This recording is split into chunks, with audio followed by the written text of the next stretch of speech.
Bonjour à tous. Alors, je suis très heureuse de vous retrouver aujourd'hui, enfin. Ce temps de latence entre la dernière vidéo et aujourd'hui m'a paru être une éternité, et je suis ravie que toutes les planètes se soient alignées pour que je sois à nouveau ici face à vous avec en plus une plante parmi nous pour cette vidéo dédiée à l'ancrage. Alors, on va aborder un sujet ensemble qui me tient vraiment à cœur, donc qui est la question de l'ancrage. Qu'est-ce que l'ancrage? Comment s'ancrer? Quels sont les signes et les symptômes qui montrent qu'on peut avoir un problème d'ancrage? Qu'est-ce que cela implique? Voilà, autant de questions merveilleuses auxquelles on va tenter de répondre. Je vais essayer d'éclaircir quelques points. Alors tout d'abord, je voudrais revenir sur la notion d'ancrage, parce qu'on entend beaucoup de choses au niveau de l'ancrage, notamment dans le milieu spirituel, et quand on commence une quête intérieure, on va vous dire, oui mais là tu manques d'ancrage, t'as du mal à réaliser tes projets, t'as du mal à vraiment être sur terre, t'as toujours la tête dans les nuages. Et oui, alors attention, effectivement, l'ancrage est primordial. Pourquoi? Je vais prendre juste une métaphore très basique pour débuter cette vidéo, qui est celle de l'arbre, tout le monde la connaît. Hein, pour que l'arbre pousse et puisse déployer ses branches et puisse être vraiment solide et résister à toutes les tempêtes et à toutes les intempéries, qui représentent quelque part symboliquement les obstacles qui vont se présenter à nous dans notre vie, et ils sont nombreux, eh bien il faut que cet arbre soit allé suffisamment dans les profondeurs de la terre pour aller y trouver cette stabilité, cette force, dont il va tirer cette force pour pouvoir après se déployer et s'ouvrir. Et ben c'est un peu la même idée pour les êtres humains, vraiment. Mais c'est facile à dire, mais c'est plus compliqué à concrétiser. Pourquoi? Parce qu'on a du mal à comprendre finalement, oui mais bon, ok je comprends l'histoire de l'arbre, mais qu'est-ce que ça veut dire concrètement dans nos corps? Eh bien ce qu'il faut comprendre c'est que on n'a pas qu'un seul corps et donc on n'a pas qu'un seul type d'ancrage. Donc ça c'est la première chose intéressante. On va avoir un corps physique. Le corps physique, c'est notre véhicule. Comment on sait qu'un corps physique est bien ancré? C'est quelqu'un qui a de l'équilibre, tout simplement. Quand il avance, il déroule bien les pieds. Vous savez, c'est d'abord le talon, ensuite la plante du pied. Bon bref, il a une démarche équilibrée, ancrée, centrée. Les personnes qui au contraire vont manquer d'ancrage physique vont être les personnes qui ont tendance à tout le temps se retrouver les quatre fers en l'air, à être un petit peu facilement déstabilisées ou déséquilibrées physiquement, dans leur corps physique. Donc ça vous fera peut-être penser à certaines de vos chutes. Donc ça c'est au niveau physique, mais c'est aussi au niveau rénal que ça se joue dans le corps physique. Les personnes qui ont ce qu'on appelle un vide de rein en acupuncture sont des gens qui ont du mal justement à descendre dans la terre. Pourquoi? Parce que les reins c'est l'énergie vitale, c'est la pompe de l'énergie de la terre quelque part. C'est vraiment là que ça pompe et c'est là que ça descend, c'est par cette porte d'entrée là que ça descend dans la terre. Donc souvent les personnes qui ont des problèmes de reins sont des personnes qui ont une problématique d'ancrage au niveau du corps physique. Mais il n'y a pas que le corps physique, il y a également le corps éthérique. Donc le corps éthérique, ça va être l'enveloppe qui est juste au-dessus de notre corps. C'est une enveloppe qui est subtile, qu'on va plutôt qualifier d'enveloppe énergétique quelque part. Et cette enveloppe éthérique, elle a aussi son propre ancrage. Et là, au niveau du monde spirituel, on entend beaucoup de choses comme la marche à pieds nus, faire des câlins aux arbres, la sylvothérapie, faire des méditations où on visualise effectivement un faisceau de lumière qui descend et puis qui s'enracine dans la terre, une reliance avec une boule de lumière tellurique, faire remonter cette boule de lumière à l'intérieur de soi, etc. Alors oui, ça va effectivement aider à s'ancrer au niveau énergétique. Les personnes qui ont du mal à s'ancrer au niveau énergétique, c'est des personnes qui manquent d'énergie en fait finalement. C'est vraiment ça. C'est au niveau éthérique, on est tout le temps fatigué et on a du mal à vraiment aller dans la terre quoi. Il y a des personnes qui ont du mal à visualiser le centre de la terre, qui ont peur en fait de descendre dans la terre quand on médite ou quand on fait des pratiques de cet ordre-là, parce qu'ils ont associé symboliquement ou dans leur esprit la terre aux profondeurs, à la noirceur. Vous savez, au cercueil, là où on enterre les gens, Satan. Bon bref, il y a tout un héritage judéo-chrétien qui peut bloquer certaines personnes à descendre dans la terre. Donc il y a déjà un travail qui peut se faire à ce niveau-là. Mais il n'y a pas que l'ancrage éthérique, il y a aussi l'ancrage émotionnel. Alors l'ancrage émotionnel, ça va être en lien avec le corps émotionnel. Le corps émotionnel, c'est quoi? C'est celui où va intervenir, voilà, toutes nos émotions. C'est là où circulent finalement toutes nos émotions. Et donc, qu'est-ce qui montre qu'une personne est bien ancrée au niveau émotionnel? C'est qu'elle est stable dans ses émotions. Alors ça veut pas dire ne pas avoir d'émotions, parce que c'est impossible en fait de ne pas avoir d'émotions.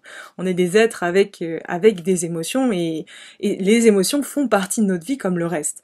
En revanche, on peut être en capacité d'observer ces émotions, de les laisser passer, hein, de juste laisser passer une émotion, la laisser venir, la laisser ressortir, et juste pas que cette émotion ait une emprise sur nous. Dès lors que l'émotion nous submerge, que nous devenons notre propre émotion, nous devenons la colère, nous devenons la tristesse, nous devenons, voilà, toutes ces émotions-là, ça veut donc dire que l'émotionnel est devenu nous, que l'émotionnel a pris place dans notre corps, a pris une telle place que nous pensons que c'est nous, et nous nous identifions de manière inconsciente à ces émotions. Dès lors, on rentre dans un processus effectivement de montagne russe émotionnelle.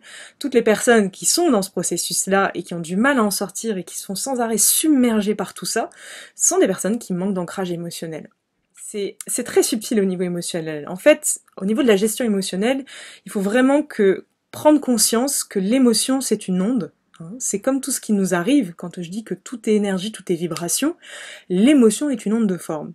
Et cette onde, quelque part, si on la laisse nous traverser, si on la laisse faire ce qu'elle a à faire à l'intérieur de nous, si on la laisse bouger comme elle a besoin de bouger, ensuite elle a fini son travail et elle nous laisse tranquille. Si on s'accroche à cette onde, et si on pense que cette onde c'est nous, et si en fait on s'enferme dans cette onde et qu'on lui donne trop d'importance, elle prend de l'importance et elle devient la vibration de notre corps, voyez. Donc, une technique effectivement pour sortir des montagnes russes émotionnelles, c'est sans arrêt avoir une distance, une observation de l'émotion. Se rappeler que l'émotion, ce n'est pas nous. C'est une substance qui est là, qui est présente, qu'il faut accepter et qu'il faut accueillir, mais c'est en aucun cas ce que nous sommes. C'est juste un reflet d'une souffrance. J'aime souvent dire que l'émotion, c'est comme la fumée, vous savez. La fumée, c'est l'indice. C'est waouh, où est-ce que la fumée va me mener? Si on suit la fumée, on arrive vers le feu. Et le feu, c'est le centre du problème. Donc quelque part, l'émotion, c'est comme le signal. C'est extraordinaire en fait les émotions. C'est le signal qui va nous amener vers la problématique qui est plus profonde et qui va nous faire cheminer du coup de fil en aiguille en tirant un peu la ficelle là, qui va nous faire cheminer vers l'espace de souffrance. Mais on a tendance, quand on voit des émotions arriver, à se dire ah non je veux pas les voir, à les rejeter, à les repousser, ou sinon à se laisser embarquer. Vous savez, alors d'un seul coup on devient la colère, la tristesse, et on se fait embarquer par l'émotion. Alors qu'en fait, si on avait juste cette conscience de se dire « Ok, l'émotion est là, c'est un peu comme un petit nuage, ça finira par passer, si je l'accepte, si je l'embrasse, si je l'écoute, elle a forcément un message. » L'émotion, c'est le messager de votre âme. Voilà.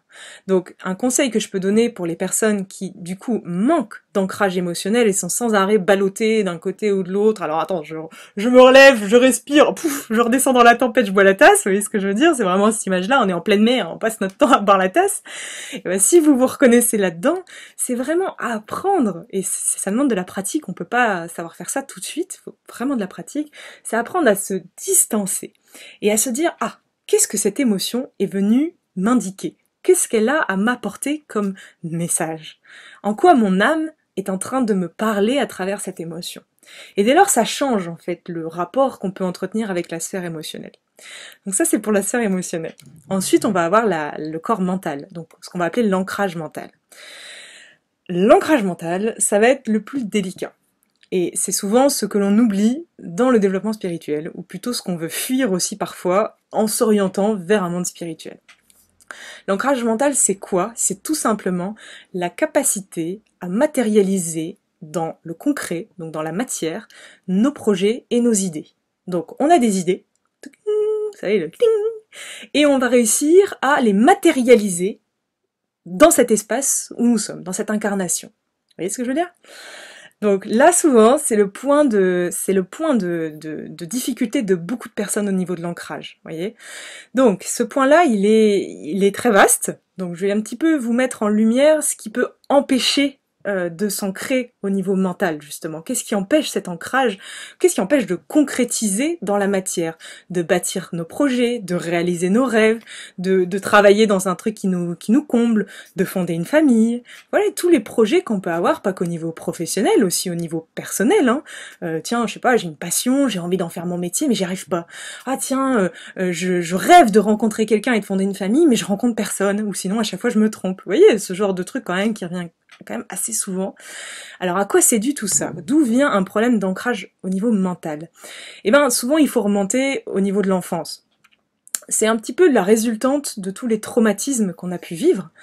Alors attention quand je dis ça, parce que c'est pas que les traumatismes de cette vie en fait. c'est ça le point clé. On cherche pas ici au niveau de l'ancrage mental à aller déceler tous les traumatismes et à faire une liste de tous nos traumatismes, parce que vous aurez compris, on n'a pas fini. Chaque être a reçu et a vécu des expériences qui peuvent être plus ou moins faciles selon son histoire, et qui ne se limitent pas à cette vie-là, mais qui se limitent à un bagage qui est karmique, et un bagage qu'il a transporté d'incarnation en incarnation. Donc, l'idée ici, c'est pas d'aller chercher effectivement tous ces traumatismes, d'aller les revisiter, d'aller les libérer, ou je sais pas trop quoi. C'est différent de ça. C'est tout simplement être centré dans l'instant présent, et dans cet instant, qu'est-ce qui se présente à moi? Quel est le défi de ma journée? Quelles sont les circonstances, les événements et les personnes qui apparaissent dans cette journée, et qui vont, souvent, symboliquement, venir me rappeler certains traumatismes que j'ai pu vivre avant. Voilà. Donc, je ferai une vidéo plus approfondie sur comment guérir de ces traumatismes, parce que c'est vraiment un sujet très intéressant et que j'aborde beaucoup pendant les retraites et les stages que je peux animer. Mais c'est comment guérir de tout ça, c'est pas en allant chercher à faire une analyse de tout ce qu'on a vécu, parce que oui, ça peut être très intéressant, certes, mais c'est pas ça qui va nous ramener, c'est pas ça qui va nous permettre d'en guérir, en fait. Donc, je ferai une vidéo là-dessus. Mais toujours est-il que ces traumatismes, ces expériences aussi, on peut avoir des expériences où on se décorpore. Vous savez, des expériences qui sont assez violentes, comme par exemple on a pu être dans un accident de voiture, les gros chocs au niveau physique, également les viols, ou quand on est battu, ou des choses comme ça, quand on a vécu des incestes. Qu'est-ce qui se passe en fait? Le corps, quand le traumatisme est trop important, il y a une espèce de décorporation en fait. C'est comme si l'âme, ou une partie de nos corps, je rentre pas trop dans les détails, se décorpore. Ce qui fait qu'on sent rien, souvent d'ailleurs. Si vous avez déjà eu des accidents dans votre vie, vous avez déjà été face à certaines scènes traumatiques, ou vous avez vécu des expériences traumatiques, vous avez peut-être pu remarquer qu'il y a comme c'est pas un déni, mais c'est juste une protection du corps qui se met en mode off, vous voyez? Donc il se dédouble. Et en fait, le problème de cette décorporation ou de ce dédoublement, c'est qu'après, de temps à autre, les personnes ont du mal à revenir dans le corps. Et du coup, vu qu'ils sont pas dans le corps, eh ben ils ont pas d'ancrage mental et ils n'arrivent pas à concrétiser, à matérialiser, puisqu'ils ne sont symboliquement et physiquement, enfin pas physiquement, mais énergétiquement, ils ne sont pas alignés avec leurs différents corps. Donc ça, c'est intéressant à observer. Ensuite, c'est pas que ça aussi, hein. Il y a aussi d'autres raisons qui peuvent expliquer un manque d'ancrage au niveau mental. C'est également, vous savez, les personnes qui arrivent sur Terre, qui s'incarnent dans une famille, et qui ont une espèce de rejet de leur famille d'incarnation ou de leur lieu d'incarnation. Ouais, c'est les personnes qui vont vous dire, mais on le fait tous, hein, d'une manière consciente ou inconsciente, on l'a peut-être déjà tous fait ou pensé, mais c'est vraiment de se dire, waouh, j'ai vraiment le sentiment de venir d'ailleurs, c'est quoi ce monde? Je me reconnais pas dans cette violence, dans ce dérèglement climatique, dans tout ce qu'on vit ici sur Terre, je me reconnais pas non plus dans cette famille, je me sens différent, j'ai du mal à être ici parce que c'est tellement de souffrance, j'ai tellement été rejetée par ma famille, j'ai tellement été humiliée, j'ai tellement été considérée comme le vilain petit canard ou comme, vous savez, l'oiseau noir de la famille.